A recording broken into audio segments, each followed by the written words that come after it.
Hello everyone, welcome to Envirotrix. मैं हूं doctor Savita कलशन और आज के इस लेक्चर में हम बात करने वाले हैं क्लाइमेट चेंज। क्लाइमेट चेंज के साथ साथ हम जानेंगे कि क्लाइमेट चेंज जो है how this is different from global warming. Global warming से कैसे जो है ये अलग है और इस क्लाइमेट फिनोमिना की स्टडी कौन करता है, वो हमारा आईपीसीसी करता है। तो क्लाइमेट फिनोमिना की जो स्टडी है वो कौन करता है, वो आईपीसीसी कर रहा है। और साथ ही साथ अगर हम बात करेंगे ग्रीन हाउस इफेक्ट क्या होता है या फिर ग्लास हाउस इफेक्ट जो है वो क्या होता है, और साथ ही हम डिस्कस करेंगे क्योटो प्रोटोकॉल के तहत जो है वो कौन कौन सी ग्रीन हाउस गैसेज हैं और उनका क्या रेजिडेंस टाइम है और क्या ग्लोबल वार्मिंग पोटेंशियल है और उसके क्या सोर्सेज हैं। साथ ही हम जानेंगे कि उसके कंसिक्वेंसेस क्या हैं अगर डिफरेंट इकोसिस्टम में क्लाइमेट चेंज के क्या कंसिक्वेंसेज हैं इन डिफरेंट इकोसिस्टम। तो सबसे पहले अगर हम बात करें क्लाइमेट चेंज की, तो क्लाइमेट चेंज क्या होता है, तो इसको समझने के लिए हमें सबसे पहले पता होना चाहिए कि वेदर क्या होता है और क्लाइमेट क्या होता है। वेदर की अगर मैं बात करूं तो वेदर क्या है, आपका शॉर्ट टर्म फिनोमिना है। क्या है वेदर? शॉर्ट टर्म फिनोमिना है। लेकिन क्लाइमेट क्या है? जब हम लॉन्ग टर्म एवरेज कर देते हैं वेदर का, जब लॉन्ग टर्म एवरेज कर देते हैं या फिर average of the long term अगर हम करते हैं वेदर का, तो क्या आएगा आपका, उसको हम क्या कहेंगे? क्लाइमेट। तो वेदर क्या है? It is the short term atmospheric condition और atmospheric phenomena, and climate is the long term average weather. Long term average weather, जब एवरेज लेंगे हम किसी वेदर कंडीशन का एक लंबे टाइम तक, तो उसको हम क्या बात बोलेंगे? क्लाइमेट बोलेंगे। क्लियर है? तो वेदर जो है आपका वो जो जिसको हम क्या कर सकते हैं, डेली फोरकास्ट के बेसिस पे हम स्टडी कर सकते हैं। जैसे अगर मैं बात करूँ ह्यूमिडिटी लेवल की, ह्यूमिडिटी लेवल जो है आपका वेरी करता है day to day, time to time, और इवन आवर्स में भी जो है आपका वेरी करता है। तो ये क्या है आपका, रैपिडली जो है आपका वेदर जो है वो चेंज होता रहता है कि मॉर्निंग में एकदम से सनी डे था, दिन में एकदम से बारिश हो गई, इवनिंग के टाइम पे हम देख रहे हैं कि फिर से वेदर जो है आपका क्लियर हो गया। तो ये क्या है, रैपिडली जो वेदर है हमारा वो चेंज होता रहता है। ये कुछ डेज के लिए भी होता है, कुछ ईयर्स के लिए भी होता है। अगर वेदर में एक लॉन्ग टर्म चेंज देखने को मिल रहा है, अगर वेदर में एक लॉन्ग टर्म चेंज देखने को मिल रहा है, तो हम उसको क्या बोलेंगे? एक क्लाइमेटिक फिनोमेना। ठीक है। जैसे कि अगर मैं बात करूं कि गर्मी गर्मी जो है, सॉरी, सर्दी जो है, अब किसी एक वेदर कंडीशन में सर्दी जो है एक साल ज़्यादा हुई, कम हुई। ठीक है। नेक्स्ट ईयर अगर हम बात करें कि उससे भी कम हुई सर्दी के, जो जहाँ पे 3 या 4 महीने हुआ करते थे विंटर्स के, वो कम होकर आपके 2 मंथ्स हो गए। नेक्स्ट ईयर हम देख रहे हैं कि सेम इवेंट इस तरीके का देखने को मिल रहा है। उससे ना 5-6 साल तक अगर इस तरीके का सेम कंडीशन जो हमें देखने को मिल रही है, तो वहाँ पर क्या हो रहा है आपका, क्लाइमेट चेंज जैसी सिचुएशन जो है वो क्रिएट हो रही है। तो क्लाइमेट चेंज को अगर हमें स्टडी करना है, तो क्लाइमेट चेंज क्या बताता है? चेंज इन, जब इस चेंज को, जब हम इस वेदर के चेंज को प्लॉट करेंगे लॉन्ग टर्म एवरेज वेदर पे, तो हम उसको क्या कहेंगे? Climate change. जब वेदर चेंज को प्लॉट करेंगे हम लॉन्ग टर्म एवरेज वेदर में, तो हम उसको क्या कहेंगे? Climate change. क्या कहेंगे? Climate change. की लंबे टाइम तक जो है आपका 5-6 साल तक जो है सेम चीज़ें हमें देखने को मिल रही है, that is related to climate change. ठीक है, कि एक साल विंटर ज़्यादा हुए, नेक्स्ट ईयर जो है कम हुए, नेक्स्ट ईयर उससे कम हो गए, तो धीरे धीरे जो है वो तो टाइम के साथ साथ जो है आपका कंसिस्टेंसी जो है वो कम होती जा रही है। तो that is related to change in weather. When we plot on long term average weather, we call it as climate change.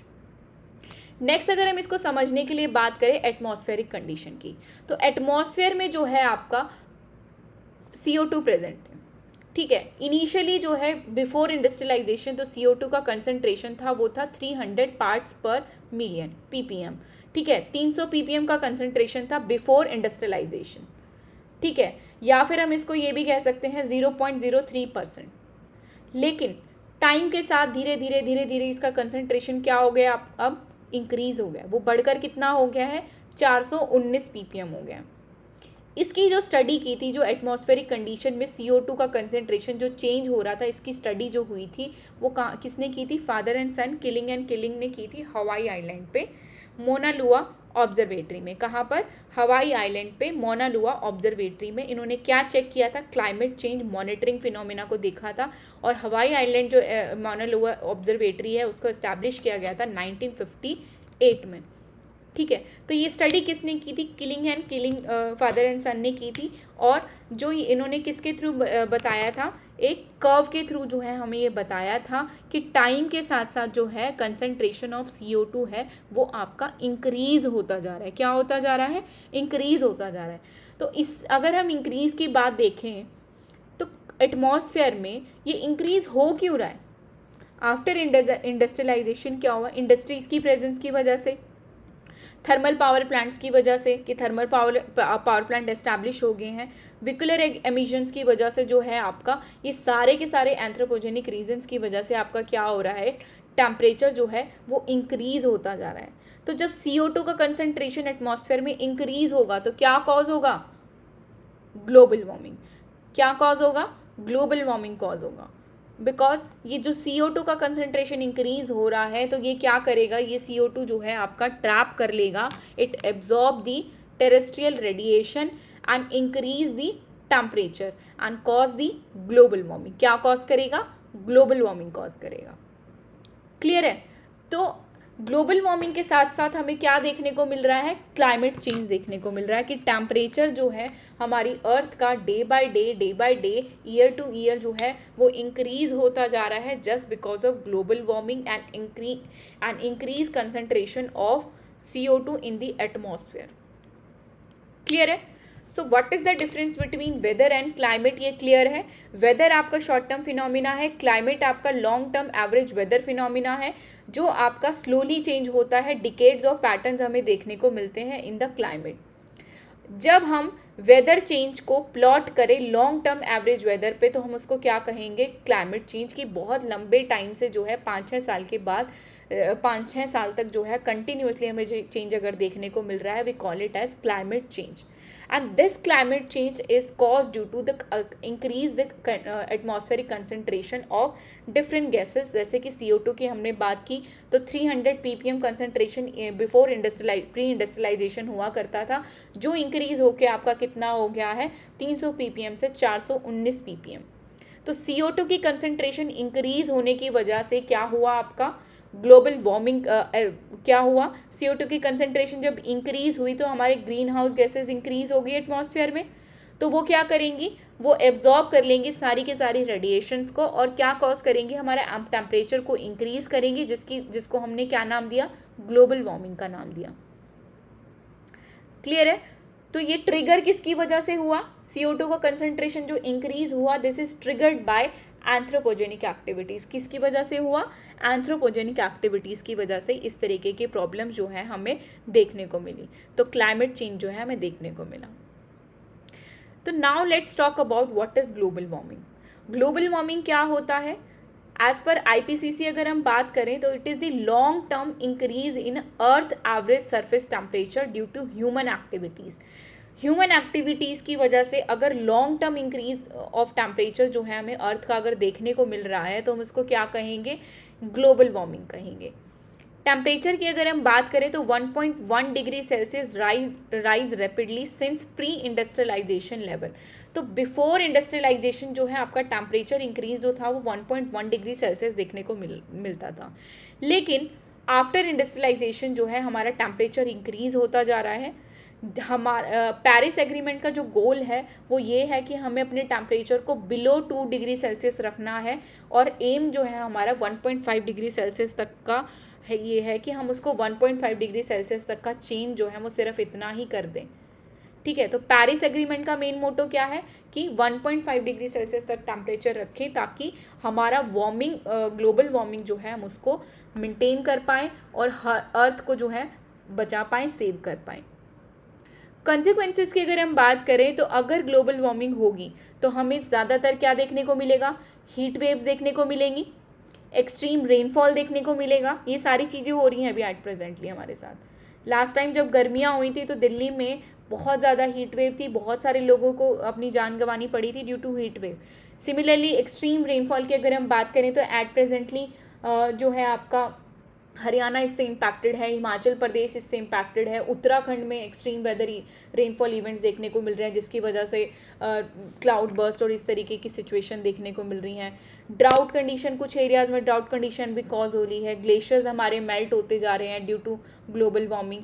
और सी लेवल जो है हमारा क्या होता जा रहा है, ग्लोबल ग्लेशियर्स अगर मेल्ट होंगे तो सी लेवल भी जो हमारा बढ़ जाएगा, बायोडाइवर्सिटी लॉस भी जो है हमें देखने को मिलेगा। तो ये सारे के सारे क्या है, इम्पैक्ट ऑफ ग्लोबल वार्मिंग और consequences of global warming. Then अगर हम बात करें तो ये सारी की सारी स्टडी कौन करता है, ये सारी स्टडी जो करता है वो है आपका inter governmental panel on climate change, IPCC. IPCC को 1988 में जो है वो बनाया गया था by United Nation environment programme, Stockholm conference और वर्ल्ड मेट्रोलॉजिकल ऑर्गेनाइजेशन के थ्रू। क्लियर है? तो it provide a scientific assessment on climate. ये क्या करता है, हमें साइंटिफिक असेसमेंट प्रोवाइड करता है ऑन क्लाइमेट चेंज, और ये कुछ रिपोर्ट पब्लिश करता है, असेसमेंट रिपोर्ट पब्लिश करता है AR1 to AR6 अभी तक जो है वो AR6 तक की रिपोर्ट जो है अभी तक पब्लिश हुई है आपकी।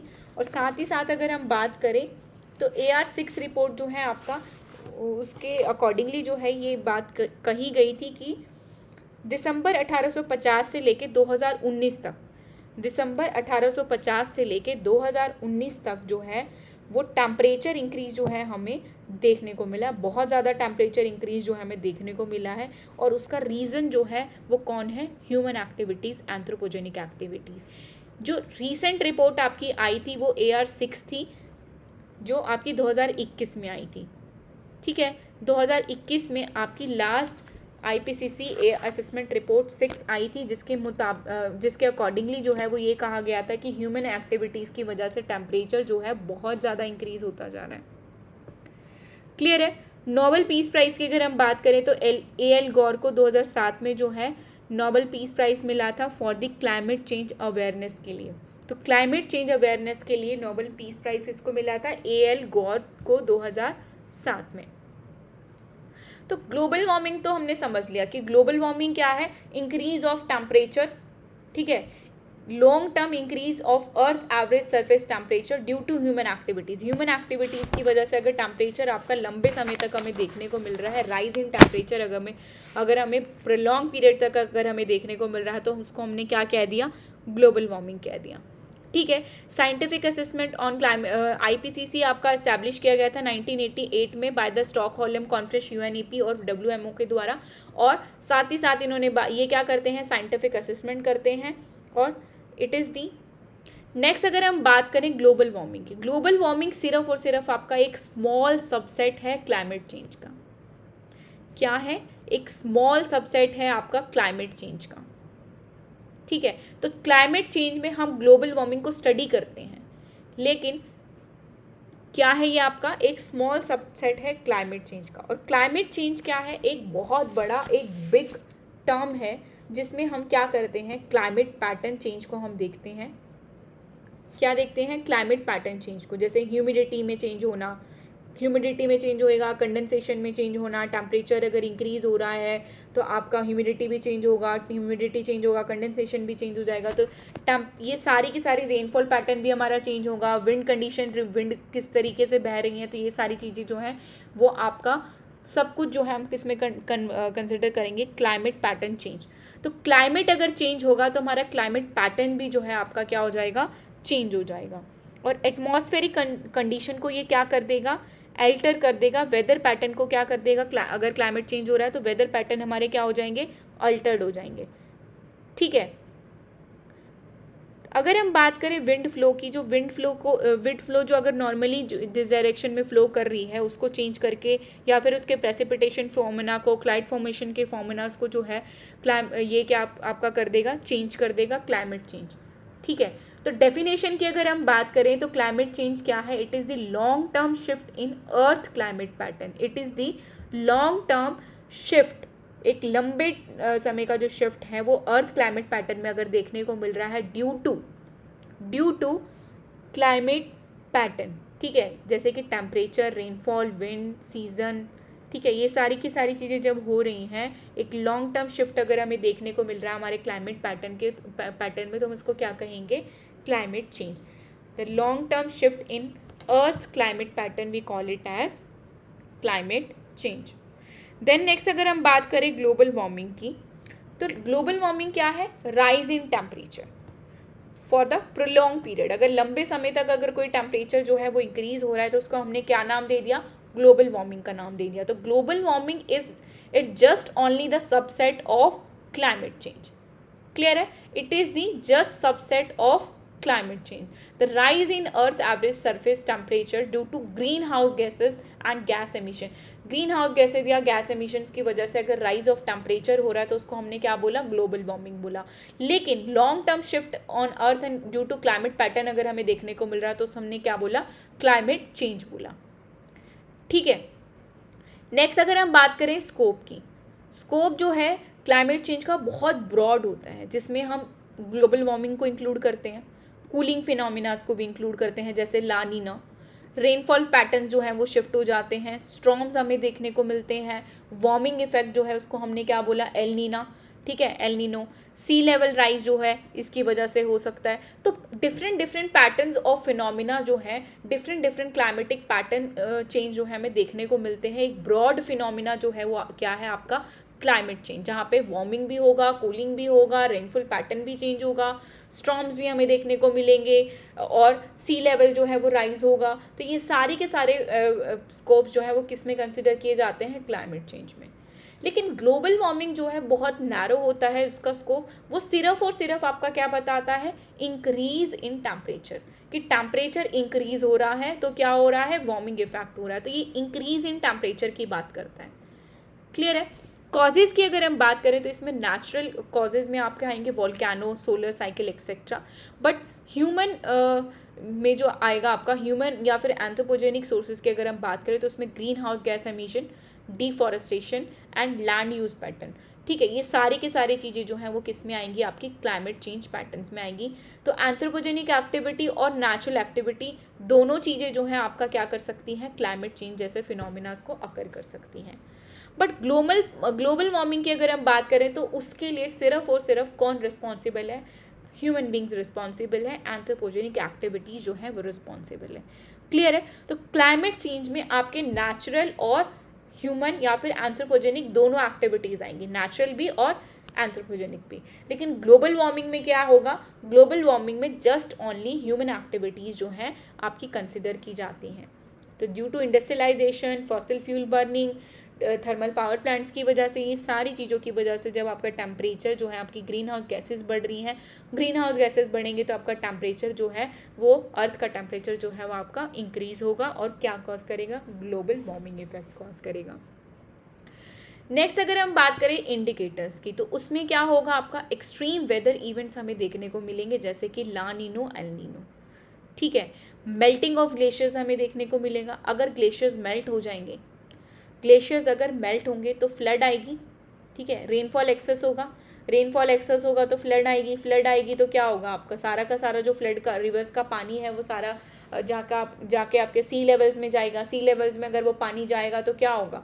सी लेवल आपका राइज होगा। सी लेवल राइज होंगे तो जहाँ पे वो आसपास की जो नियर बाय कोस्टल एरियाज़ में जो लोकेलिटीज़ रहती हैं वो इम्पैक्टेड होंगी।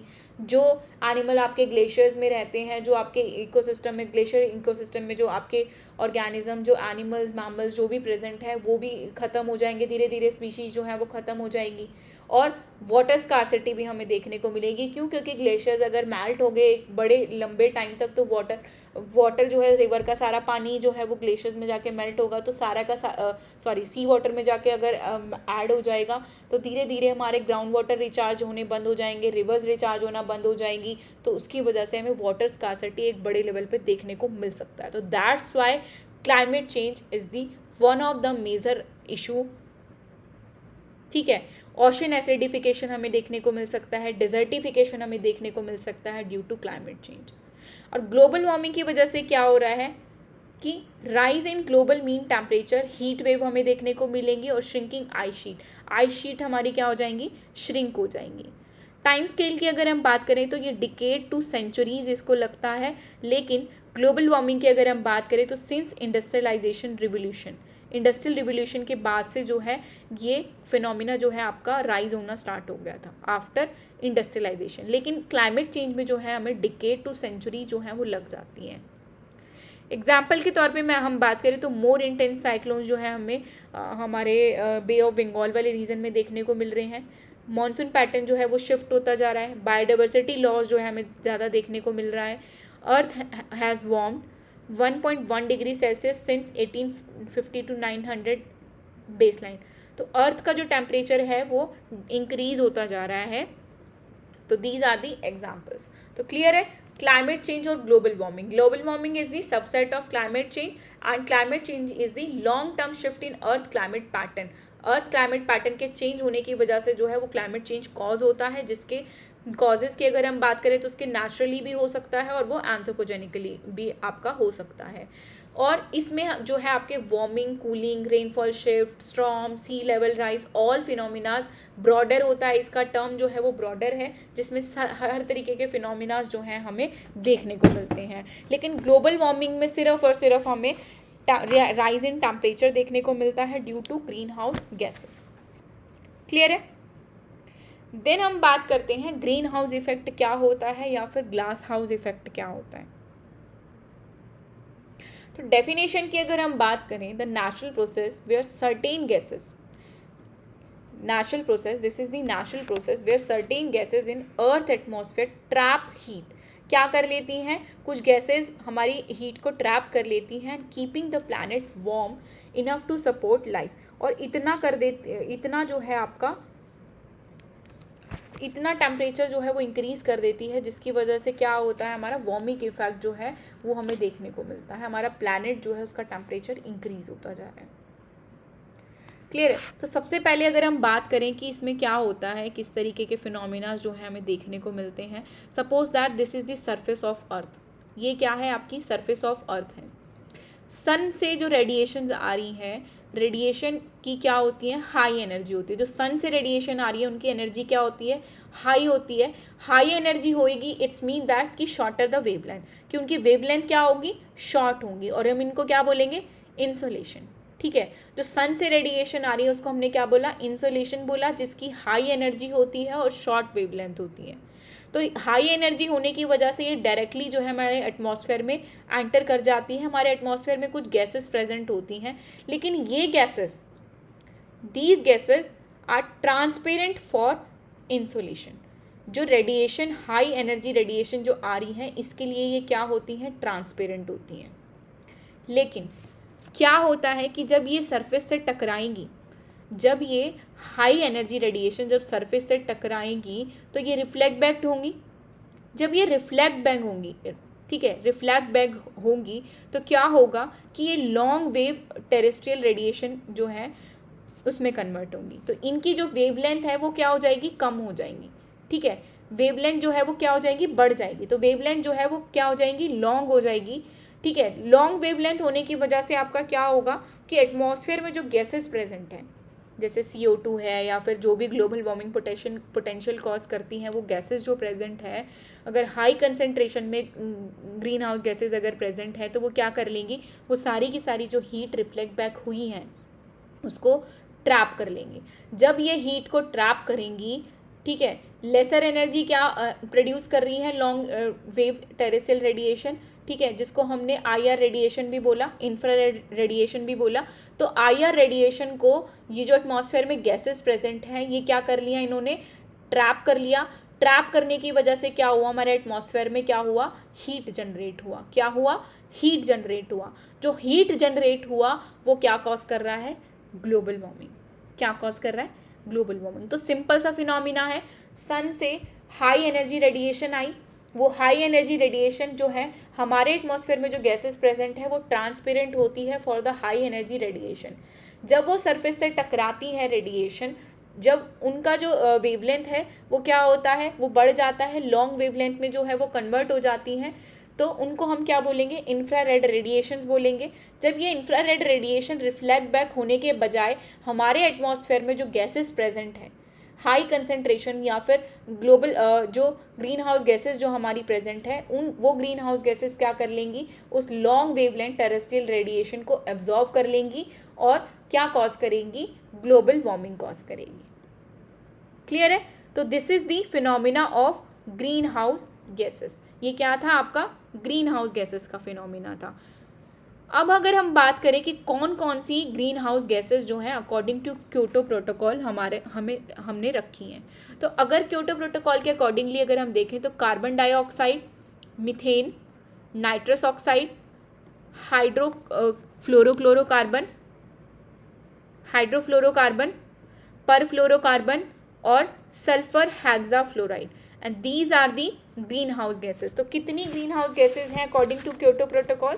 अकॉर्डिंग टू क्योटो प्रोटोकॉल जो है आपकी 6 ग्रीन हाउस गैसेस प्रेजेंट है, जिसमें आपका क्या क्या आता है, CO2, मीथेन, हाइड्रोफ्लोरोकार्बन, परफ्लोरोकार्बन और नाइट्रस ऑक्साइड और सल्फर हेक्साफ्लोराइड।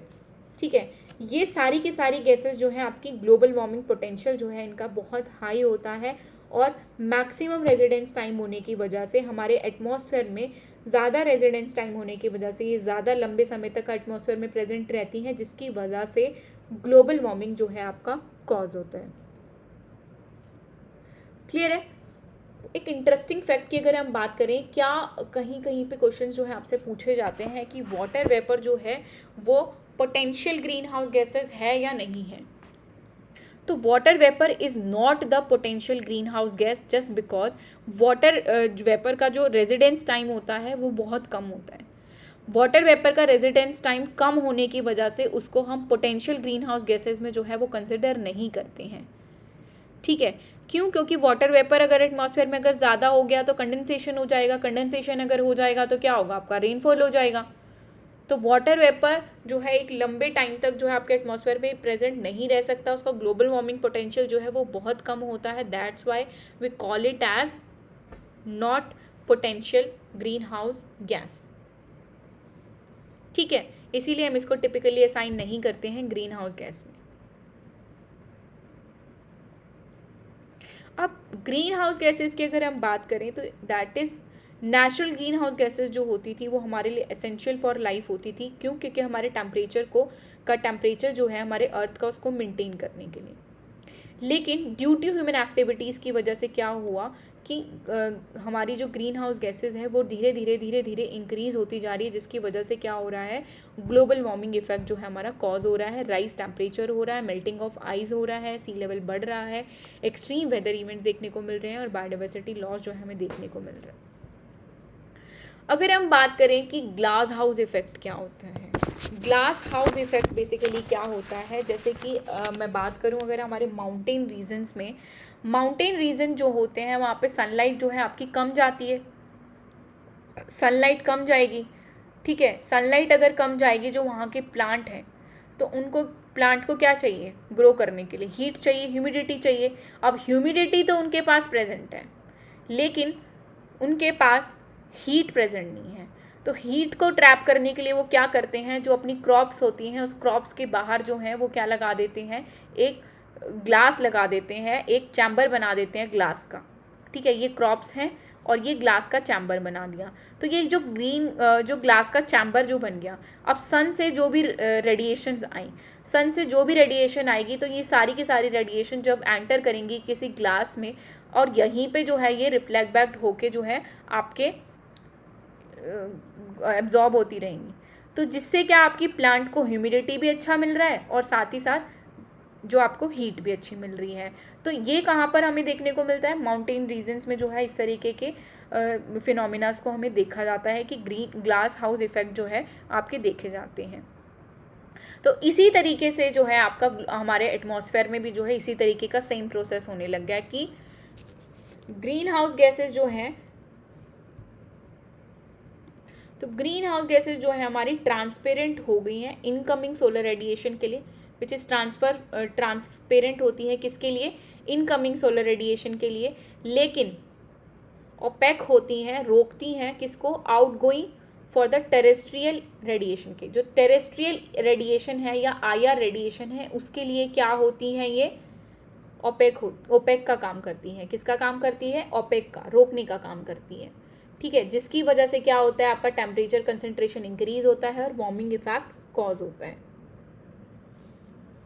अब इस तरीके से अगर हम देखें तो एटमॉस्फेयर में CO2 अगर प्रेजेंट है, CO2 मतलब प्रेजेंट नहीं होना चाहिए अगर देखें तो।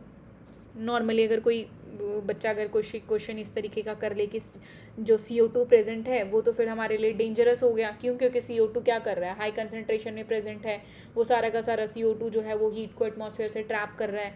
एटमॉस्फेयर से अगर ट्रैप कर रहा है तो इस तरीके की प्रॉब्लम जो है हमें देखने को मिलेगी, वार्मिंग इफेक्ट देखने को मिलेगा।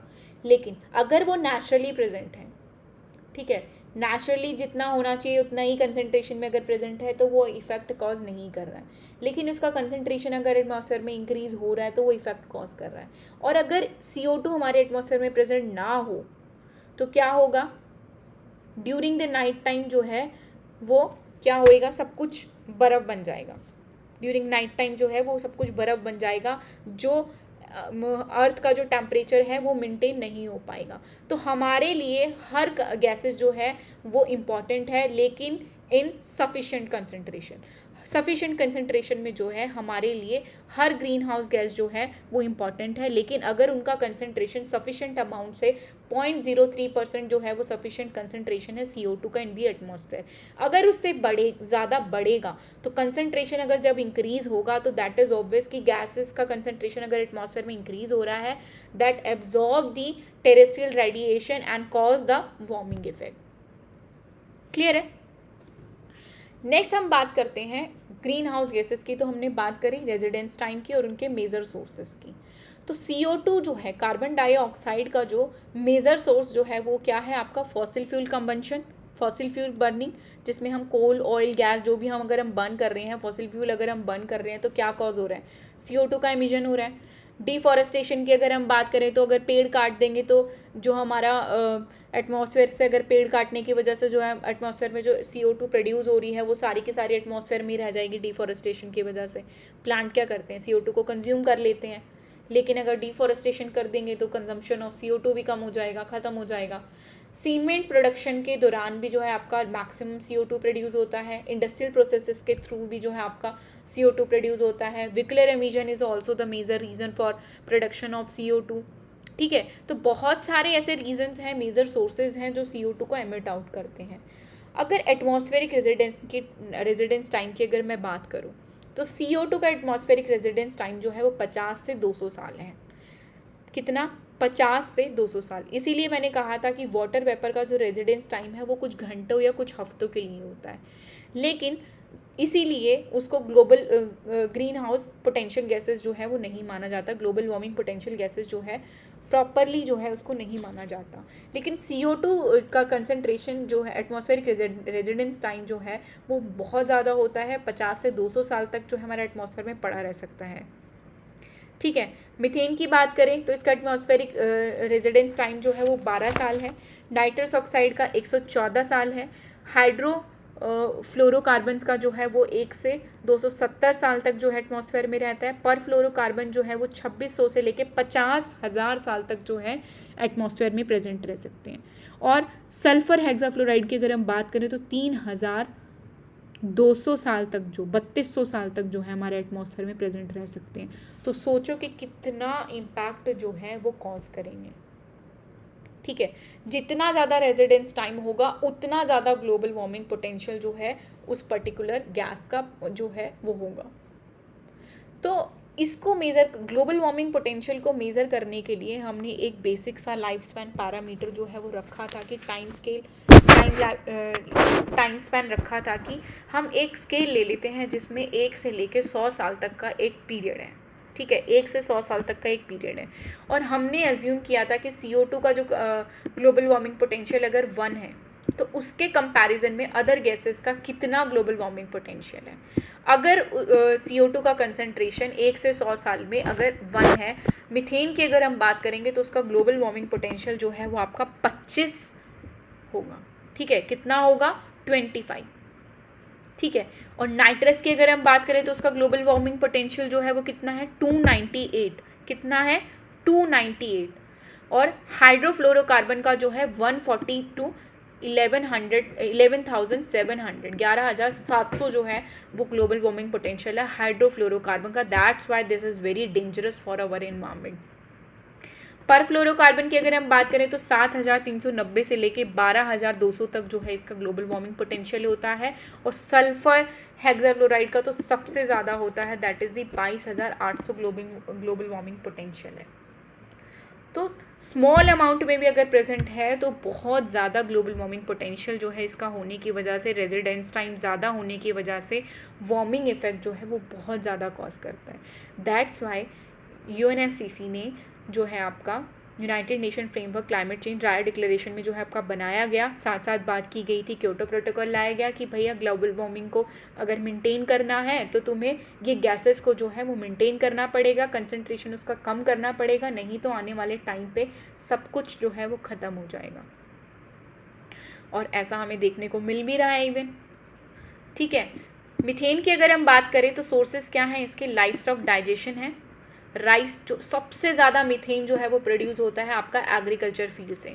ठीक है, पैडी फील्ड से जो है सबसे ज़्यादा मीथेन जो है वो प्रोड्यूस होता है आपका. लैंडफिल से. ठीक है, लैंडफिल पे अगर कोई भी चीज़ बहुत लंबे समय तक अगर स्टैग्नेट है, एनारोबिक कंडीशन उसमें अगर कॉज हो गए तो वो क्या कॉज करेगा, क्या गैस, कौन सी गैस निकालेगा, मीथेन गैस जो है वो रिलीज़ करेगा. ठीक है, टर्माइट्स भी क्या करती हैं, मीथेन गैस को रिलीज़ करती हैं. पर्माफॉरेस्ट में भी क्या आपका मीथेन गैस रिलीज़ होती है. पर्माफॉरेस्ट से जो आपके बहुत सारे ग्लेशियर्स लंबे समय तक जो आपकी आइस है जब वो मेल्ट होगी तो वो मीथेन गैस रिलीज आउट करेंगी. ठीक है, तो मेजर सोर्स की अगर हम बात करें तो वो क्या है, एग्रीकल्चर सोर्स. पैडी फील्ड जो है आपका मेजर सोर्स ऑफ एमिशन है इन दी एटमॉस्फेयर. ठीक है, नाइट्रस ऑक्साइड की अगर हम बात करें तो एग्रीकल्चर सॉइल फर्टिलाइजर जो है उसमें हम यूज़ करते हैं. बायोमास बर्निंग में जो है उसकी वजह से भी आपका नाइट्रस ऑक्साइड रिलीज होता है, फॉसिल फ्यूल कंबंशन की वजह से, और इंडस्ट्रियल प्रोसेसेस के थ्रू भी जो है आपका नाइट्रस ऑक्साइड प्रोड्यूस होता है. हाइड्रोफ्लोरोकार्बन्स की अगर हम बात करें तो हम इसको रेफ्रिजरेटर्स में यूज़ करते हैं. ठीक है, एयर कंडीशनर में यूज़ करते हैं, एरोसोल्स, फायर एक्सटिंग्विशर में यूज़ करते हैं, जिसका रिप्लेसमेंट CFC से करा था. ठीक है, it is the replacement of CFC.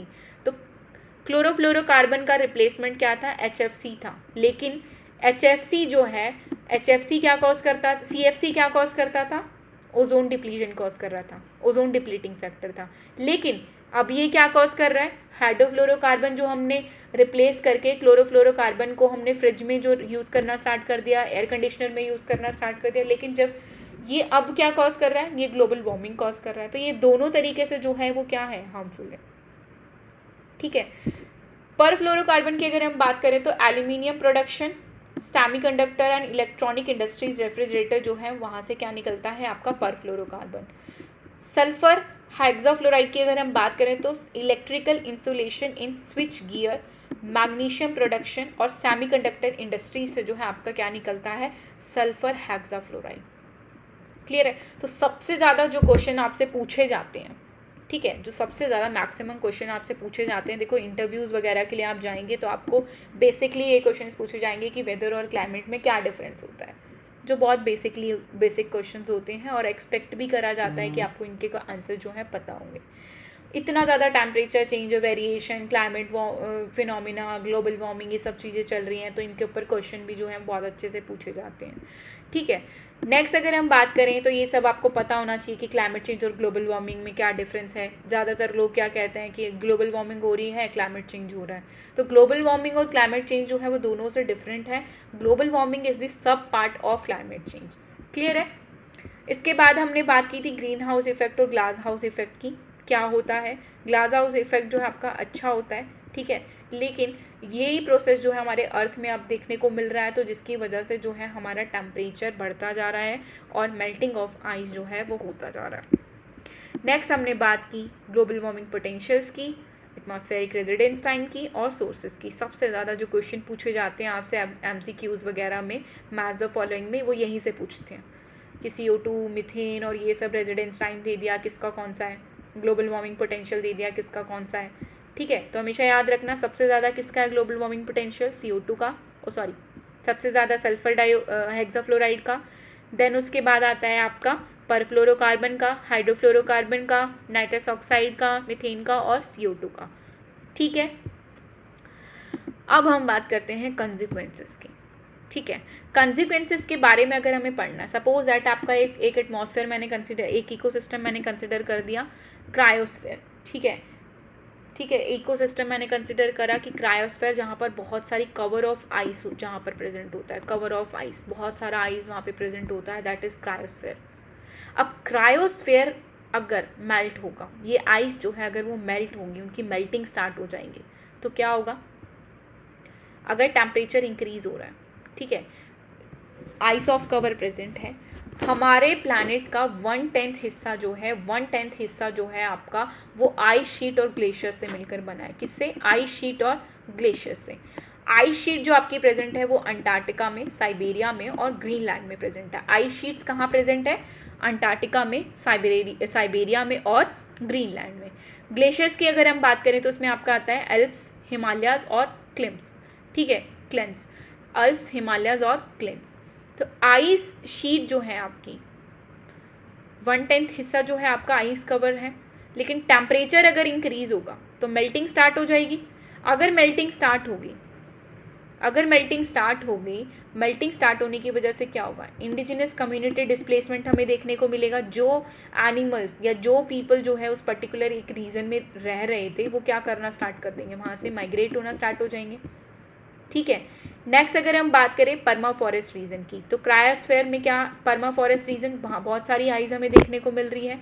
तो पर्मा फॉरेस्ट रीजन से क्या होता है? मीथेन रिलीज, अगर टेम्परेचर बढ़ा तो मीथेन गैस जो है वो excess of methane gas release होगी।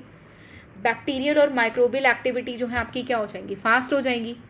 और साथ ही साथ हमें क्या देखने को मिलेगा? यहाँ पर फायर इंसिडेंट देखने को मिलेंगे ड्यू टू मीथेन रिलीज। तो पर्मा फॉरेस्ट रीजन जो है वो आपके मेल्ट हुए ड्यू टू टेम्परेचर राइज होने की वजह से क्या हुआ? मीथेन गैस रिलीज हुई पर्मा फॉरेस्ट रीजन से। बैक्टीरियल और माइक्रोबियल एक्टिविटीज़ जो है वो बढ़ गई, और साथ ही साथ फायर इंसिडेंट जो है हमें देखने को मिले ड्यू टू मीथेन रिलीज। ठीक है, ये आपका पर्मा फॉरेस्ट रीजन जो है आपका अफेक्टेड हो रहा है। अब हम बात करेंगे ग्लेशियर्स की। ठीक है, आइस शीट या फिर ग्लेशियर्स आपके अगर मेल्ट हो रहे हैं, अगर ग्लेशियर्स मेल्ट हो रहे हैं तो वो रीट्रीट होंगे। रीट्रीट मतलब कि रिवर फ्लड आएगा। ठीक है, रिवर फ्लड अगर आएगा तो सी लेवल आपका बढ़ेगा। सी लेवल अगर बढ़ेगा तो कोस्टल एरियाज़ पे जो लोग रह रहे हैं उनका डिस्प्लेसमेंट हमें देखने को मिलेगा। तो इन्वायरमेंटल रिफ्यूजीज़ जो हैं वो बढ़ जाएंगे। इन्वायरमेंटल रिफ्यूजीज़ किन्हें कहा गया? जो कोस्टल एरियाज़ पे जो लोग प्रेजेंट थे, जिनका टेम्परेचर की वजह से जो आप वहाँ पर जो सी लेवल अगर बढ़ा तो उनका जो जहाँ पर ये रह रहे थे, यहाँ पर सारी जगह पर अगर पानी हो गया तो ये यहाँ से जाके किसी और जगह पर जाकर अपना रैन बसेरा करेंगे। तो उनको हमने क्या बोला? इन्वायरमेंटल रिफ्यूजीज़ बोला। ठीक है, तो इन्वायरमेंटल रिफ्यूजीज़ भी जो है आपके बढ़ जाएंगे। अगर ग्लेशियर्स मेल्ट होंगे, रिवर फ्लड बढ़ेगा, सी लेवल राइज होगा, कोस्टल एरियाज डिस्प्लेसमेंट होगा, इन्वायरमेंटल रिफ्यूजीज़ बढ़ेंगे। 1993 से लेके अब तक जो है वो 4 इंचेस का जो इंक्रीज़ है वो सी लेवल राइज में हमें देखने को मिल रहा है। ये बहुत ही सीवियर इशू है कि 4 इंचेस तक का जो सी लेवल राइज जो है हमें देखने को मिल रहा है 1993 से लेके अब तक। तो इट्स मीन दैट कि टेम्परेचर कितना ज़्यादा और कितना फास्टली जो है आपका राइज होता जा रहा है। अगर ये सारे इंसिडेंट हो रहे हैं, ठीक है, तो आपका फूड सिक्योरिटी भी हमें देखने को मिलेगा। तो फूड सिक्योरिटी भी जो है आने वाले टाइम पे आपका थ्रेटन्ड हो जाएगा ड्यू टू वाटर स्कार्सिटी। ठीक है, कि अब कहोगे कि यहाँ पे एक फ्लड आ रहा है, सी लेवल बढ़ रहा है, इतनी सारी टेक्नोलॉजीज़ जो हैं वो यूज़ हो रही हैं, लेकिन वाटर स्कार्सिटी क्यों कॉज हो रहा है? अगर फ्लड आ रहा है तो वाटर स्कार्सिटी इसलिए कॉज हो रहा है कि जब फ्लड आता है, जैसे पंजाब का जो कंडीशन है एट प्रेजेंटली, उत्तराखंड की कंडीशन है, हिमाचल की कंडीशन है कि जब फ्लड आता है, तो फ्लड जब आता है तो हमारा जो वाटर है वो क्या हो जाता है? तो बहुत सारे माइक्रो ऑर्गेनिज्म या फिर ऑर्गेनिक मैटर सब कुछ उसमें इंक्रीज़ हो जाता है। फ्लड आता है तो उसमें उसकी वाटर की जो क्वालिटी है वो डिक्रीज़ हो जाती है। ठीक है, साथ ही साथ जब अगर फ्लड जैसी सिचुएशन अगर कॉज हो रही है तो ग्राउंड वाटर आपका रिचार्ज नहीं हो रहा है। ठीक है, साथ अगर हम बात करें तो फ्लड वाली कंडीशन में आपका सारा का सारा पानी सी राइज में जाके मिल जाएगा। तो क्लाइमेटिक इवेंट जो है हमारे इरेटिक हो जा रहे हैं। ठीक है, अभी तो फ्लड आ गया, लेकिन थोड़े टाइम बाद क्या होगा? ड्राउट कंडीशन भी कॉज होगा। अगर ड्राउट कंडीशन कॉज होगा तो वाटर स्कार्सिटी कॉज होगी। वाटर स्कार्सिटी अगर कॉज होगी तो फूड सिक्योरिटी हमारी थ्रेटन्ड हो जाएगी। ठीक है। अगर क्लाइमेटिक इवेंट जो है इरेटिक्स हो जाएंगे, अगर बार बार इसी तरीके के इवेंट्स अगर हमें देखने को मिलेंगे कि हर साल फ्लड देखने को मिलेगा, तो हमारी जो ज़मीन है, वहाँ के जो फार्मर्स की ज़मीन है, वो क्या हो जाएगी, वो उपजाऊ होना बंद हो जाएगी। ठीक है, उसके जो मिनरल्स हैं, जो उसके न्यूट्रिएंट्स हैं, वो ख़त्म हो जाएंगे। तो फिर क्या होगा, फूड सिक्योरिटी कॉज होगा।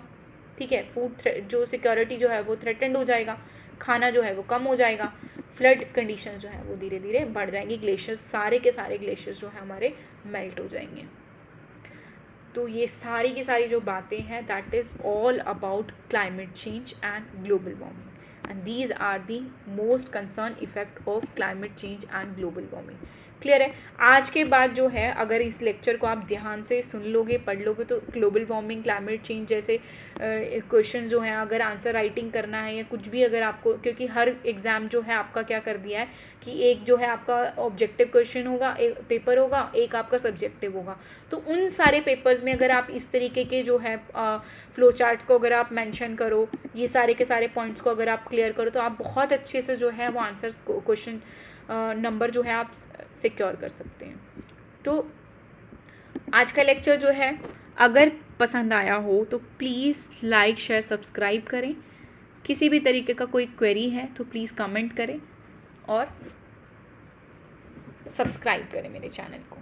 Thank you so much.